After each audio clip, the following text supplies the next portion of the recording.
Hey y'all, it's CJ from Smoky Beginnings. Are you tired of dry, overcooked steaks that leave you feeling like you're wrestling a tire? Well, say goodbye to steak night disappointment forever. Because in this video, I'm about to unleash a secret weapon that'll transform you from a steak wrestler into a grilling legend. This $3 hack is so simple, yet so powerful, it'll have your friends and family begging for your secret. Stick around because I'll be uncovering the secrets to unbelievably tender steaks. From picking the perfect cut to unlocking the power of your charcoal grill.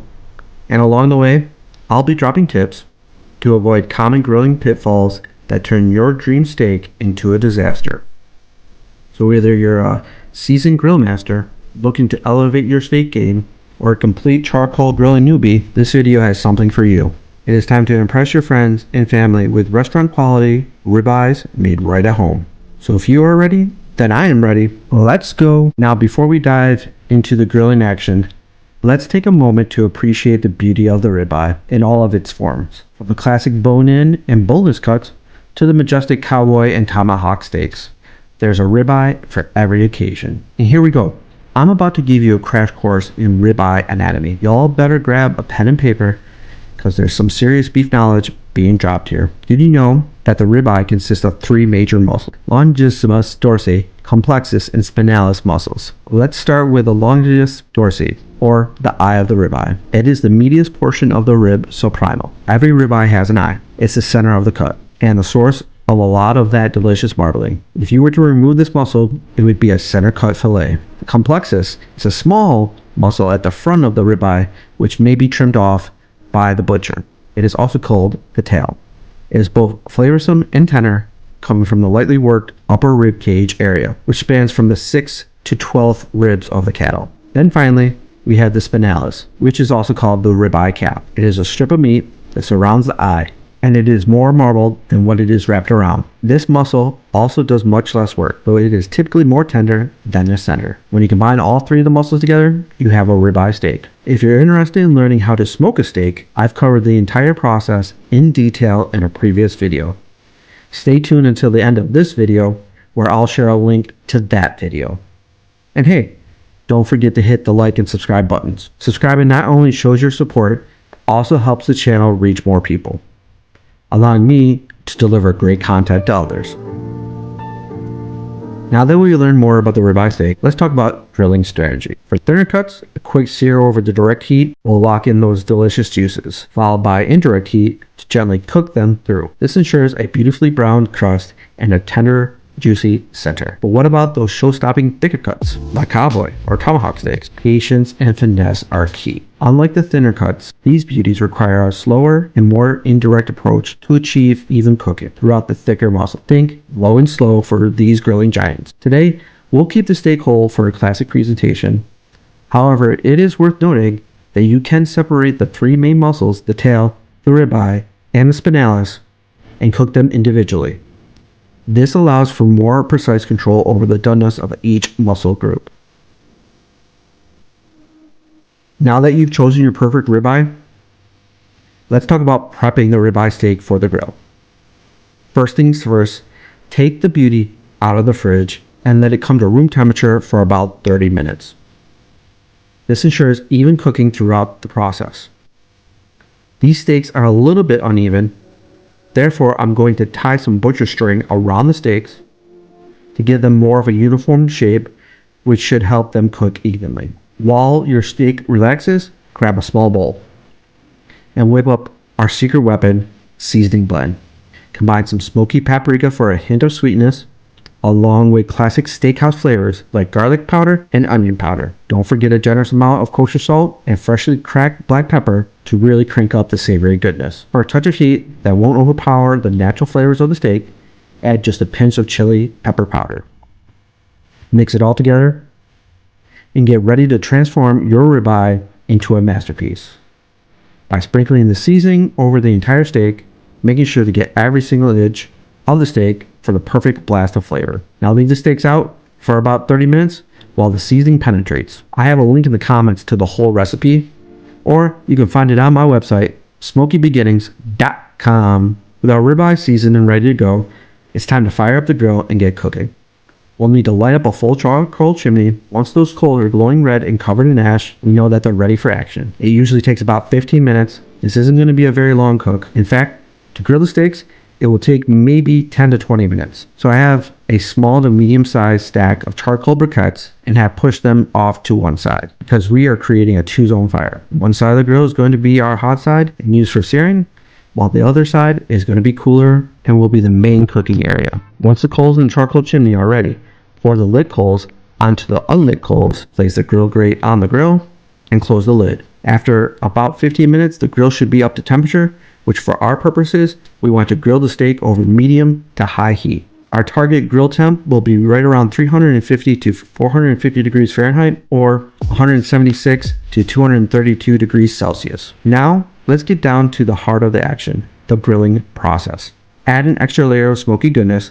We'll be using a foil packet filled with flavoring wood chips.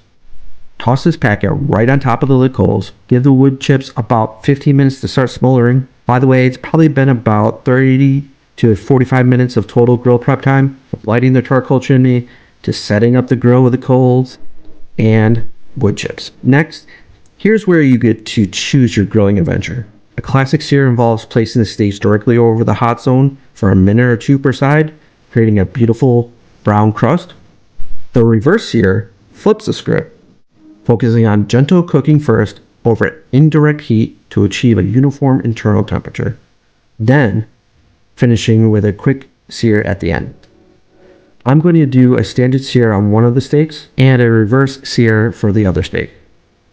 We will see the difference at the end, which, spoiler alert, there isn't that much of a difference. Next, let's talk about doneness level. This next image here details the different levels of doneness for a steak. There are members of my family that prefer medium well done, which is 145 to 155 degrees Fahrenheit. However, I prefer a medium rare steak, which is right around 130 to 135 degrees Fahrenheit. I have my trusty Meter Plus meat probe in the steaks, measuring the internal temperature. The link in the description. Even though I'm aiming for a medium rare steak with an internal temperature of 130 to 135 degrees, I'm going to take the steak off of the grill right around 120 to 125 degrees Fahrenheit, as the steak will continue to cook while resting. During the grilling process, some will say only flip the steak once. However, I believe it's okay to flip the steak multiple times. That way, I can keep an eye on the steaks and make adjustments, such as moving the steak closer or away from the heat source, or if I have flare-ups, I can control them with best effort. As you can see, I'm flipping the steaks multiple times. I put them right over the coals, and then I flip them back over to the cool side. There is even some flames coming out from the coals, which we could say that these steaks have been kissed by the flames. The whole time that I'm doing this process, I am paying attention to my internal temperature, making sure to use the inserted temp probe along with using a digital thermometer to double check my internal temperature. After flipping the steak multiple times, we're nearing that perfect internal temperature for our steaks. After about 15 minutes, it's time to take them off the grill. But before we dig in, there's a crucial step: letting the steak rest. You see, when you cook meat, the muscle fibers contract and squeeze out the juices. Resting allows those juices to redistribute throughout the meat, resulting in a much more tender and flavorful bite. While the steaks rest, let me show you the less than $3 hack. It's called compound butter. Compound butter, or finishing butter, is a type of butter that is mixed with herbs, spices, blends, and other ingredients that give it a savory or sweet flavor, depending on what seasoning you use. And guess what? It costs less than $3. Here's how to make it. Take your butter out and microwave it in 10-second bursts until it's softened but not melted. We want it spreadable but still hold its shape. Now for the fun part. Mix in your favorite barbecue rub, or like me, use a seasoning blend with complementary flavors. In my case, I'm using Dano's Original. It has a nice blend with rosemary, garlic, onion, lemon, and orange peels. All notes that pair beautifully with our steak seasoning from earlier. Place the seasoned butter mixture on plastic wrap and roll it into a log shape. It doesn't have to be perfect. The main objective is to roll it in a cylinder shape so that it can be cut into medallions later. Pop the compound butter mixture into the fridge for 30 minutes to an hour to firm up, or if you're short on time, the freezer should do the trick. While the steaks are resting and the butter is firm, slice the compound butter into medallions and place them on top of each steak. The residual heat will melt the butter beautifully, infusing the steak with an extra layer of flavor and moisture. Ah, the moment we've all been waiting for. It's time to dig in. But before we do, remember how we talked about resting the steak, which allows the juices to redistribute for maximum flavor? Well, slicing against grain plays a similar role in creating a tender eating experience. Muscle fibers run in a specific direction, and slicing against the grain cuts them into shorter pieces. The result is steak that practically melts in your mouth with every bite. Look at that. Juicy pink running throughout the steak. That wall-to-wall, medium rare to medium doneness is a thing of beauty. Now go ahead and grab your fork. With each bite, you'll experience the perfect marriage of a beautifully seasoned crust, incredibly tender meat, and a touch of luxurious flavor from the compound butter. It's restaurant quality perfection, all created right at home. And there you have it. That is how you grill a ribeye steak on a charcoal grill. All that there is left to do is serve the steaks along with your favorite sides like grilled onions, small salad, grilled asparagus, rice, or in our case, smashed potatoes. Give the recipe a try and let me know what you think in the comments below. I hope you found these tips helpful. If you enjoyed this content, don't forget to like and subscribe, as that is the best way to support the channel. And if you really like this video, check out the playlist suggested at the end. It features recipes for hot dogs, sausages, steaks, chicken wings, and more. For more great recipes, visit my site, smokybeginnings.com. And until next time, keep those fires burning and those taste buds tingling. Have a good one.